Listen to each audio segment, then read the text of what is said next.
So I'm going to respond to this comment piece by piece, and you can go back and read the full comment because TikTok's not letting me post the whole thing. But the first part of the comment that I want to respond to is it's not really about people needing video games. No one needs video games, but it is a luxury that should not be limited based on your economic status. Why is that? Like, what standard are we using to determine that video games is not a luxury that should be limited based on your economic status? Because I would argue that it's already not a luxury, because there's plenty of websites you can go to, I don't know, sail the high seas with video games and play games in your browser and things like that. So it's like, as far as that stuff goes, like, I don't think Sony or any other company is really going to put a stop to that. The second part of the comment says, also, people in the wealthiest country, quote, wealthiest is in quotations, people in the wealthiest country in the world, especially with two incomes, should not be relegated to only their needs.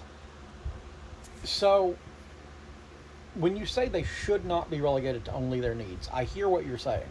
Because if you take a family who had two incomes back in the 60s, they were doing really well.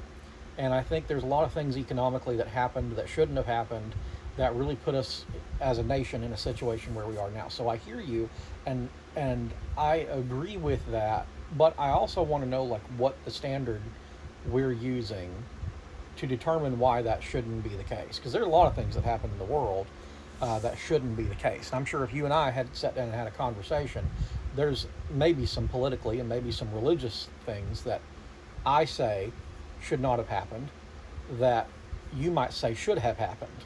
So, there's the whole, that's going to open up a whole can of worms. I don't want to do that. And then the third thing you said was, also, the majority of the backlash against Sony isn't about wants versus needs, it's about the right to own. Right, I never said the majority of the backlash against Sony was about wants versus needs. What I was mostly responding to in that was the fact that so many people are saying that, this is something that lower income families need. And that's what I'm really concerned about. And I know you said that you think I'm reading way too far into the term need, but I really don't think I am, because there were things that. So I grew up. I mentioned in the first video that I'm low income now. Well, I was really low income when I was a kid, and I'm not going to get too far into it. I might make a third or fourth video about it, but like, there were a lot of things my mom used money on that we didn't need and really couldn't afford. Like, my mom didn't need to smoke a pack and a half a day.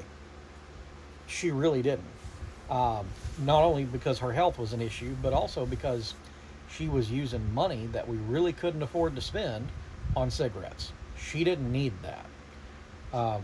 There was just a lot of stuff that went on in my childhood that we didn't need. And so when I use the term need, I'm going to use it very strictly, just because of a lot of the things that happened in my childhood.